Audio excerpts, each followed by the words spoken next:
స్వతంత్రం వచ్చి 78 సంవత్సరాలు అవుతుంది. స్వాతంత్రం వచ్చి 78 సంవత్సరాలు అవుతుంటే 78 సంవత్సరాల నుంచి పార్టీలు మారుతున్నాయి, నాయకులు మారుతున్నారు, ఓట్లేస్తున్నారు ప్రజలు. కానీ అవే గ్రామాల్లో మార్పు లేనటువంటి బ్రతుకులు, అదే వెనకబాటుతనం. ఎవరో వస్తారనుకుంటాం, ఏదో చేస్తారనుకుంటాం, మా బ్రతుకులు మారుతాయనుకుంటాం, మా గ్రామాలు అభివృద్ధి చెందుతాయనుకుంటాం. కానీ మార్పు మాత్రమే గ్రామంలో కూడా కనిపించడంలా. గ్రామాలను అడ్డం పెట్టుకొని, ఇక్కడ ట్రైబల్స్ అడ్డం పెట్టుకొని, గిరిజనులను అడ్డం పెట్టుకొని, ఎస్సీలను ఎస్టీలను అడ్డం పెట్టుకొని పెద్దవాళ్ళు ఇంకా పెద్దవాళ్ళు అవుతున్నారు. పేదవాడు పేదవాడిగా మిగిలిపోతున్నాడు. అభివృద్ధి పట్టణాలు అవుతున్నాయి. గ్రామాలు లేకుంటే పట్టణాలు ఎక్కడి నుంచి వచ్చాయి సార్? గ్రామాలు లేకపోతే పట్టణాలు ఉన్నాయా? రైతు పంట పండించకపోతే సీఎం అయినా పిఎం అయినా ఏం తిని బతుకుతాడు? ఏం తింటాడు? రైతన్న పండించేవాడు ఉండాలి, రైతు ఉండాలి. దేశానికి వెన్నెముక రైతు. అలాగే పట్టణాలు, బిల్డింగులు, మిద్దెలు, మేడలు అభివృద్ధి అవుతున్నాయి. గ్రామాలను పట్టించుకోవటం లేదు ఏ పార్టీలు, ఏ నాయకులు కూడా. గ్రామాలు లేకపోతే పట్టణాలు లేవు, గ్రామాలు లేకపోతే పట్టణాలు అస్సలు ఉపయోగమే ఉండదు. ఎందుకంటే అసలైనటువంటి వెన్నెముక గ్రామాల్లోనే ఉండేది. ఒక రైతు గ్రామాల్లో ఉంటాడు. కానీ రైతును చూస్తున్నారా? నిజమైన స్వాతంత్రం, ప్రజాస్వామ్యం, స్వతంత్ర భారత్. ఏం జరుగుతుంది ఇక్కడ? ఏం జరుగుతుంది? ఒకే వర్గం వాళ్ళు దండుకుంటున్నారు, దోచుకుంటున్నారు, దాచుకుంటున్నారు. వాళ్ళకి మన బతుకులు ఎలా ఉన్నాయక్కర్లేదు. నాయకులకి, పాలకులకి ప్రజల బాగోగులతో పనిలా. పాలకులకి ఏం కావాలో తెలుసా? మన ఓట్లు కావాలి సార్, మన ఓటు మాత్రమే కావాలి. ఓట్లేసిన తర్వాత మనల్ని చూసే నాయకుడు ఉంటాడంటే పట్టించుకోడప్పుడు కూడా ఎవరు లెక్క చేయరు. మన గ్రామాలకి ఎవరు రారు, వస్తారు ఎప్పుడో తెలుసా? మరలా ఎన్నికలు రావాలా, అప్పుడు వస్తారు గడ్డాలు, కాళ్ళు, చేతులు పట్టుకొని, అన్నలారా, అయ్యలారా, అమ్మలారా, అక్కలారా, తమ్ముళ్ళు, చెల్లెళ్ళు, తాతలు, అవ్వలు, మా కోటేంటి అని అప్పుడు వస్తారు. ఇంతకాలం ఏమైపోతున్నారు? 4 సంవత్సరాలంటే వాళ్ళ బతుకులు చూసుకోవడానికి, వాళ్ళ పిల్లలు అమెరికాలో, ఆస్ట్రేలియాలో, ఇంగ్లాండ్ లో, ఫారిన్ లో చదువుకోవడానికి సరిపోతుంది వాళ్ళ రాజకీయ జీవితం అంతా కూడా. మనకు బ్రతుకేంటి? అడవులు, ఈ కొండలు, ఈ మట్టి, ఇదే జీవితం అనుకుని బతికే ఈ గిరిజనుల వైపు చూస్తున్నారా నాయకులు? చూస్తున్నాయా ప్రభుత్వాలు? ఆహా, అస్సలు చూడటం లేదు. నేను ఈ అరకు నియోజకవర్గంలో సుమారుగా 80 గ్రామాలకు పైగా తిరిగాను.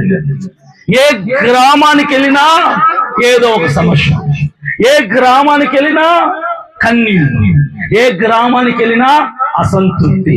ఎవరు అసంతృప్తి పడుతున్నారు? ఎవరు కన్నీళ్లు పెడుతున్నారు? ఎవరు ఎదురు చూస్తున్నాడు? మార్పు తెచ్చేవాడు వస్తాడా?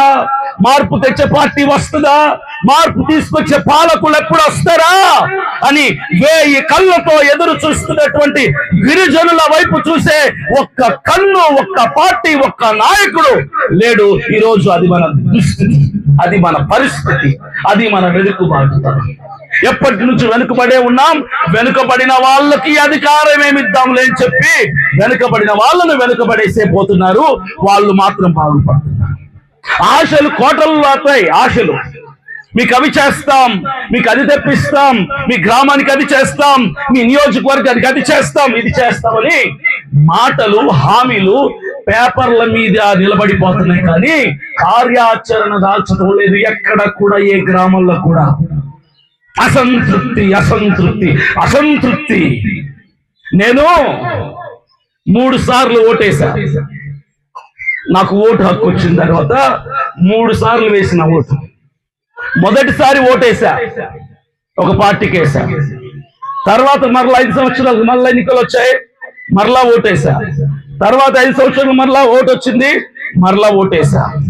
మొదటిసారి ఒక పార్టీకి వేసాను, తర్వాత 2 సార్లు ఓటేసినప్పుడు నేను దేనికి వేసాను తెలుసా? ఓటు నోటాకేసా. నోటా ఒకటి ఉంటుందని మీకు తెలుసా? నోటా అంటే తెలుసా? నోటా అంటే అదేదో పార్టీ అనుకోగలరు. నోటా అంటే పార్టీ కాదు. ఇప్పుడు ఈవీఎం మెషిన్లు వచ్చాయి కదా, ఈవీఎం మెషిన్లు కింద లేదంటే బ్యాలెట్ పేపర్ ఎలక్షన్లు కావచ్చు, నోటా అనే ఆప్షన్ ఉంటుంది ఒకటి. నోటా అంటే ఏదో తెలుసా? నాకు ఏ రాజకీయ నాయకుడు నచ్చలా, అందరూ మోసగాళ్ళే. నాకు ఏ పార్టీ నచ్చలా, అన్ని పార్టీలు డబ్బులు దండుకుండేవే. నాకు ఏ పరిపాలన, ఏ పాలకుడు నచ్చలా, అందరూ నన్ను వాడుకొని నా ఓటు తీసుకొని వాళ్ళు బాగుపడుతున్నారు తప్ప, నా గుడిసెల మీద మిద్దెలు కట్టుకుంటున్నారు తప్ప, నన్ను బాగు చేయటానికి ఒక్క నాయకుడు నా కోసం రావటం లేదు. కాబట్టి నేనెవరికి ఓటయ్యా, నాకెవరు నచ్చలేదు అని చెప్పి నొక్కితే అదే నోటా అంటారు. నోటా అంటారు. అంటే నాకు రాజకీయ వ్యవస్థ నచ్చలేదు, మోసాలు తప్ప, అరాచకాలు తప్ప, అన్యాయం తప్ప, అవినీతి తప్ప ఏమీ లేదు ఇక్కడ అని చెప్పడం నోటా. దానికేసే 2 సార్లు. అంటే మీకు అర్థమైంటది నేనేంటో. ఇప్పుడు రాజకీయం అంటే ఈరోజు అన్యాయం చేయకపోతే రాజకీయాల్లో పనికిరాడంటున్నారు నన్ను చాలా మంది. నీకు అవినీతి చేయటం రాదురా, నువ్వు రాజకీయాల్లో పనికిరావంటున్నారు. రాజకీయాల్లో పోతే అబద్ధాలు చెప్పాలా, రాజకీయాలు పోతే ప్రజల్ని మోసం చేయాలా, రాజకీయాలు లేకపోతే ప్రజలను అంటు పెట్టుకుని మనం గొప్పలం అవ్వాలా అని నాకు చెప్తున్నారు చాలా మంది. వాళ్ళకు తెలియదేమో, బహుశా నాకు 10 సంవత్సరాల క్రితమే రాజకీయాల మీద విసుగొచ్చి, అసహ్యం వచ్చి ఈ రాజకీయ వ్యవస్థను మార్చే నాయకుడు ఒకడు పుట్టాలని ఎదురు చూసి న్యాయవంతమైన పరిపాలన అందించే నాయకుడు ఇక రాడు అని నిర్ధారణ చేసుకున్న తర్వాత, ఆ నాయకుడు నేనే ఎందుకు కాకూడదు, నాతోనే ప్రారంభం ఎందుకు కాకూడదు, నాతోనే మార్పు ఎందుకు మొదలవ్వకూడదని మొట్టమొదటి అడుగు వేయటానికి ఈ పాదయాత్ర నిర్ణయించుకున్నాను.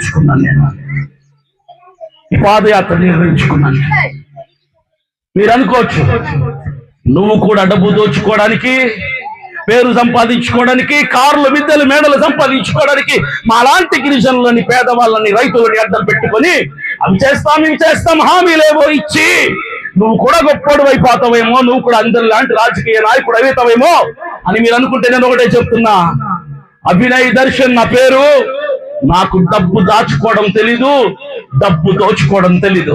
నా జోబిలో 100 రూపాయలు ఉంటే 70 రూపాయలు లేని వాడికి పంచిపెట్టి 1 కోటి రూపాయలు దొరికినంత ఆనందపడేటువంటి స్వభావం గల వ్యక్తిని నేను. పేదవాడికి సాయం చేస్తే పేదవాడి గుండెల్లో నాకంత స్థానం ఉంటది, నేను చచ్చిన రోజు కూడా నా పేరు తలుచుకుంటాడన్నటువంటి నమ్మకం గల వ్యక్తిని నేను. పేదవాళ్ళ విలువ తెలిసిన వాడిని, సామాన్యుల విలువ తెలిసిన వాడిని, నిరుద్యోగుల విలువ తెలిసిన వాడిని, రైతుల విలువ తెలిసిన వాడిని, మహిళల విలువ తెలిసిన వాడిని, చిన్న పిల్లల విలువ తెలిసిన వాడిని. కాబట్టి విలువల్ని నిలబెట్టడానికి, గౌరవాన్ని పోగొట్టిన గౌరవాన్ని తిరిగి తీసుకురావటానికి బహుజనులని, మన ఎస్సీలని, ఎస్టీలని అసెంబ్లీలో కూర్చోబెట్టడానికే నేను పాదయాత్ర చేస్తున్నాను. సామాన్యుడు కూడా సామంతుడవ్వాలి, కార్మికుడు కర్షకుడే పరిపాలించాలి, అందరం ఎక్కాలి. అగ్రవర్ణ కులాలకైనా అసెంబ్లీలో సీట్లు మనకొద్దా, మనకక్కర్లేదా? మీలో ఎవరు ఎమ్మెల్యేగా నిలబెడితే పోటీ చేయరన్నా? మిమ్మల్ని యూత్ని అడుగుతున్నా, పోటీ చేయరా? నిలబెడితే మీకు అవకాశం వస్తే నిలబడరా? ఎవరు కూడా చెప్పండి, నిలబడతారు నిలబడరా? చాలా మందికి ప్రజల్లో ఈరోజు భయం. ఏం భయం తెలుసు? అమ్మో రాజకీయాలు, అమ్మో రాజకీయం అంటే దయ్యంలాగా, భూతంలాగా చూస్తున్నారు రాజకీయాన్ని. యువత రావాలి రాజకీయాల్లోకి, మహిళలు రావాలి రాజకీయాల్లోకి, రైతన్నలు కూడా రావాలి రాజకీయాల్లోకి. తెలివి ఉన్న వాళ్ళు, మంచి తెలిసిన వాళ్ళు, మంచి విలువలు తెలిసిన వాళ్ళు, గౌరవంగా సమాజంలో నిలబడగలిగిన వాళ్ళు, గ్రామాల విలువ తెలిసిన వాళ్ళు, పట్టణాలకి, దేశానికి వెన్నెముకైనటువంటి రైతన్నల విలువ తెలిసిన వాళ్ళు, నా సమాజానికి, నా ప్రజలకి, నా ఊరికి, నా గ్రామానికి, నా నియోజకవర్గానికి ఏదో చెయ్యాలి, చేశాకే చావాలి అన్నటువంటి ఆకాంక్ష కలిగిన వాడు రావాలి, ఎన్నికల్లో నిలబడాలి. మేము గెలిపిస్తాం, అసెంబ్లీలో కూర్చోబెడతాం తప్పకుండా. ఎందుకో తెలుసా? మార్పు రావాలంటే మంచివాడు రావాలి.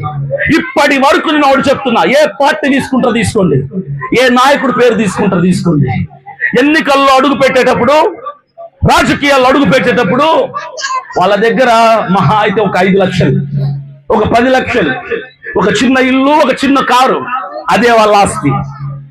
ఎన్నికల్లోకి వస్తారు, రాజకీయాల్లోకి వస్తారు, ఎన్నికల్లో పోటీ చేస్తారు, బిస్కెట్లు వేస్తారు, ప్రజల అమాయకులను చేసి ఓట్లు దండుకుంటారు, కోట్లు సంపాదించుకుంటారు.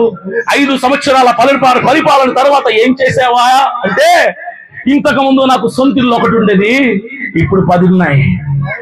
ఎన్నికల్లోకి రాజకీయాల్లోకి రాకముందు ఒక కారు ఉండేది, ఇప్పుడు 4 కోట్ల కారు ఒకటి, 2 కోట్ల రూపాయల కారు ఒకటి, 1 కోటి రూపాయల కారు ఒకటి.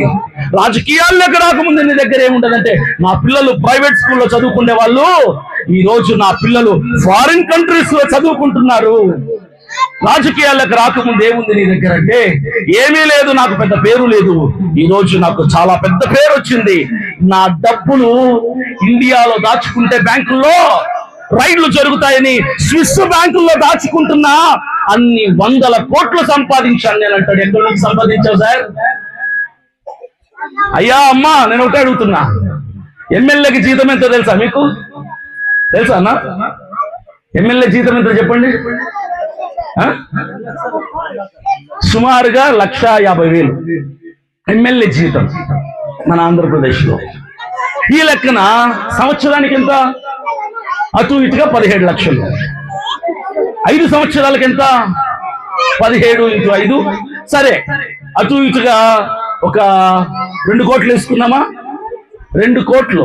ఎమ్మెల్యే 5 సంవత్సరాలు పరిపాలన చేస్తే అసెంబ్లీలో కూర్చుంటే మహా అయితే 2 కోట్లు సంపాదించుకోవచ్చు. 2 కోట్లు. సరే, పైన అవి ఇవి చిన్నవి చేస్తే ఇంకొక 2 కోట్లు వేసుకోండి, ఇంకొక 1 కోటి రూపాయలు ఎక్స్ట్రా వేసుకోండి. 5 కోట్లు ఉండాలి కదా. ఈ 5 సంవత్సరాల పాలన తర్వాత 100 కోట్లు ఎక్కడి నుంచి వస్తున్నాయి? ఎవడబ్బా సొంతం నీ దగ్గరకు వచ్చింది ఆ డబ్బంతా? ఎవరి డబ్బు తెలుసా? నీ డబ్బే. నీ డబ్బే. సామాన్యుల డబ్బు, రైతుల డబ్బు, పేదల డబ్బు, చదువుకోవాల్సిన పిల్లల డబ్బు, వృద్ధుల డబ్బు, మన డబ్బు. మనకు రావాల్సిన పథకాలు 10 మందికి 4గురికి ఇచ్చి 6 మందిని సర్దుకోమని చెప్పి, సరైనటువంటి రోడ్లు లేవు, సరైనటువంటి హాస్పిటల్ లేదు. నాకు తెలిసి ఈ ఊర్లో సుమారుగా 200 ఇల్లులు ఉంటాయి సార్. అయ్యా, 200 గడప ఉంటుందా? 200 గడప ఉన్నటువంటి గ్రామంలో ఆసుపత్రి ఉందా అన్నా? ఉందా అన్నా? పెద్దయినా ఉందా? 200 గడప ఉన్నటువంటి ఊర్లో ఇంటికి 3 నేసుకున్నా కూడా ఎంతమంది అవుతారు? సుమారుగా ఎంతమంది అవుతారు? ఒక 600 మంది, 700 మంది జనాభా. 700 మంది జనాభా ఉన్నటువంటి ఒక గ్రామంలో ఆసుపత్రి పెట్టాలన్నటువంటి ఆలోచన మీ దగ్గర ఓట్లు అడిగే వాడికి రాలేదు చూడు. అందుకొచ్చాను. మీకు ఇచ్చిన కరపత్రంలో పాయింట్ ఒకటి ఉంటే చదవండి. ప్రతి గ్రామంలో 24/7 పని చేసే వైద్య శిబిరాలు ఉండాలి. కార్పొరేట్ హాస్పిటల్స్ కట్టక్కర్లా మన గ్రామాల్లో. కార్పొరేట్ హాస్పిటల్స్ అక్కర్లా. అర్జెంట్ గా ఏదో విష పురుగు కరిస్తే, పాము కాటేస్తే, అర్ధరాత్రి విరోచనాలైతే, జరగకూడదు ఏదో జరగాలని కోరుకోం, పరిస్థితులు బాగలేక జరిగితే ఇక్కడ నుంచి ఆసుపత్రికి వెళ్ళటానికి ఎన్ని కిలోమీటర్లు వెళ్ళాలి సార్? మీరు ఎక్కడికి వెళ్ళాలి? 10 కిలోమీటర్లు పోవాలి ఆసుపత్రికి. ఈ 10 కిలోమీటర్లు అర్ధరాత్రిలో నువ్వు బండేసుకుని పోయేసరికి ఏ అరగంటో ఏ గంటో ఈ లోపల ప్రాణాలు పోతే మన పేదల ప్రాణాలంటే అధికారులకి, పాలకులకి లెక్కలేదు.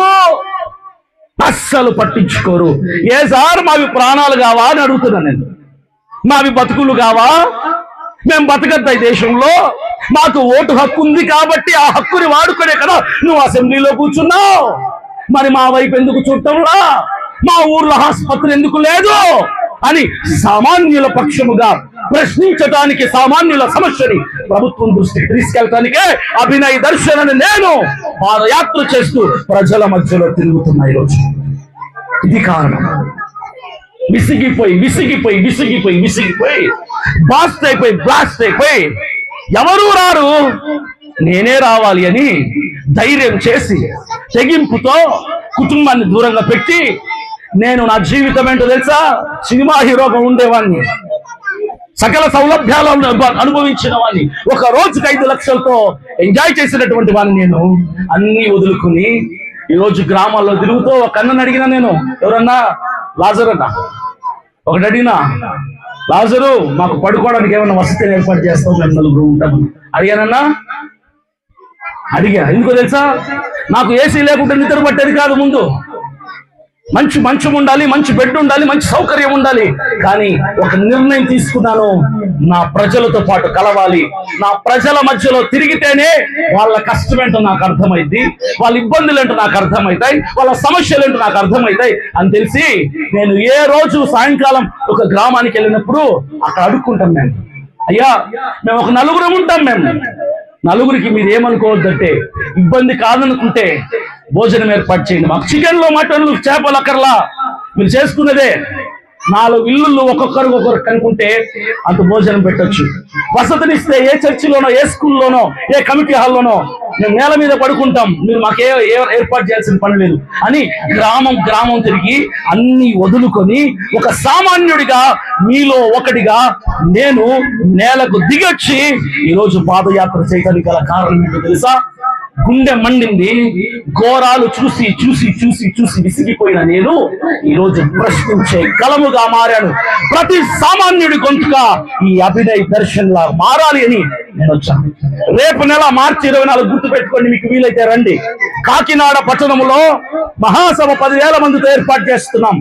పార్టీ అనౌన్స్ చేస్తున్నాను. అక్కడ పార్టీ అనౌన్స్ చేస్తున్నా.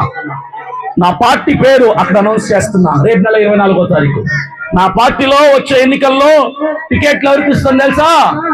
మీలో ఎవరైనా అర్హత కలిగిన వాళ్ళకి. అర్హత అంటే కోట్లు, స్థలాలు, పొలాలు, ఆస్తులు ఇవేవి చూడండి. నేను నాలాగా తెగింపు ఉండాలి.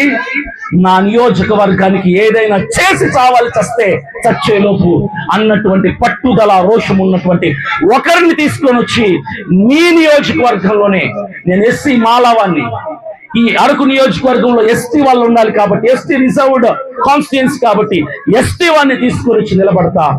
కానీ ఒక్కటే, మీ అందరికి 2 చేతులు జోడించి నమస్కరించి చెప్తున్నా, దయతో అర్థం చేసుకోండి నా మాటలు. ఓటుకు డబ్బు తీసుకోవద్దు, ఓటు నమ్ముకోవద్దు. నువ్వు ఓటు నమ్ముకున్న రోజే నువ్వు బానిసత్వంలోకి వెళ్ళిపోయావు. ఎప్పుడైతే ఓటుకు డబ్బు తీసుకున్నావో ప్రశ్నించే అర్హత పోయింది. ఓటుకు డబ్బు తీసుకున్న రోజే నువ్వు నాయకుడు నుంచి మంచి పరిపాలన ఆశించే రోజులు పోయాయి. కాదు కూడదు, నాకు అవసరం ఉందన్న ఆ రోజునే తీసుకుంటా అంటావా? తీసుకో. ఎన్నికలు వచ్చినప్పుడు నాయకులు వచ్చి ఓట్లకు నోట్లు పంచుతామన్నప్పుడు, నా బిడ్డకు బాగాలేదు, నాకు డబ్బు కావాలి, ఇంట్లో తినడానికి లేదు, నాకు డబ్బు కావాలి, జబ్బు చేసింది, నాకు డబ్బు కావాలి, పరిస్థితి బాగాలేదు, డబ్బు కావాలంటావా? తీసుకో, దర్జాగా తీసుకో. పంచుతున్న డబ్బు తీసుకొని జోబిలో పెట్టుకో. 1 కాదు, 2 కాదు, 3 కాదు, ఏ పార్టీ వాడు డబ్బు ఇచ్చినా తీసుకో. ఇచ్చేవాడికి సిగ్గు లేనప్పుడు మనకెందుకు ఉండాలి సిగ్గు?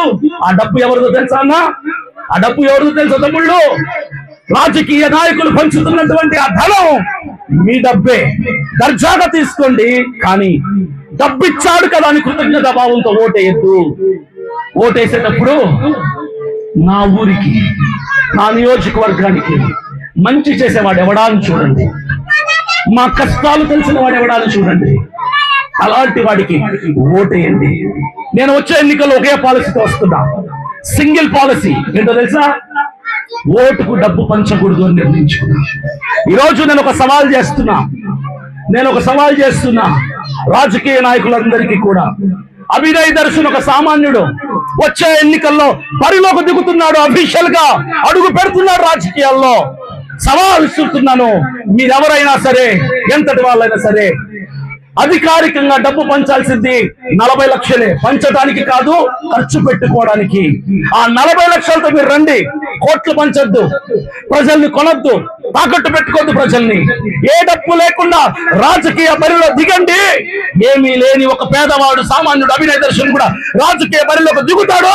అప్పుడు చూసుకుందాం. తొడలు కొట్టి సవాల్ విసురుతున్నా నేను. మీరు డబ్బు పంచకుండా నిలబడితే ఎన్నికల్లో నేను డబ్బు పంచకుండా వస్తాను. నా దగ్గర పంచడానికి డబ్బులు లేదు. డబ్బు పంచి గెలిస్తే ఏముంది సార్? 500 కోట్లు పంచుతున్నారు ఒక నియోజకవర్గానికి, 100 కోట్లు పంచుతున్నారు ఒక నియోజకవర్గానికి, 50 కోట్లు పంచుతున్నారు ఒక నియోజకవర్గానికి. ఎందుకు తెలుసా? మనం తాకట్టు పెట్టుకోవడానికి. 40 లక్షలే పంచాలి అఫీషియల్ గా, కానీ ఈరోజు 40 కోట్లు పంచుతున్నారు. కాబట్టి మనము అమ్ముడు పోకుండా, ఒకవేళ డబ్బు తీసుకున్నా మంచి చేసేవాడికి గుర్తించండి, మంచి చేసేవాడికి ఓటేయండి. మీలో నుంచి వచ్చిన వాడు ఎవడా అని చూసి ఓటేయండి, అవకాశం ఇవ్వండి ఒక సామాన్యుడికి. నేను పెట్టిన పేరే సామాన్యులు, బహుజనులు రాజ్యాధికారం వైపు వెళ్ళాలి. నా ఆకాంక్ష, నా పౌరుషం ఏంటో తెలుసా? వచ్చే ఎన్నికల్లో కనీసం అంటే కొందరు ఎమ్మెల్యేలని, సామాన్యుల్ని అసెంబ్లీలో కూర్చోబెట్టాలి అన్నటువంటి ఆలోచనతో మీ మధ్యలోకి నేను వస్తున్నాను.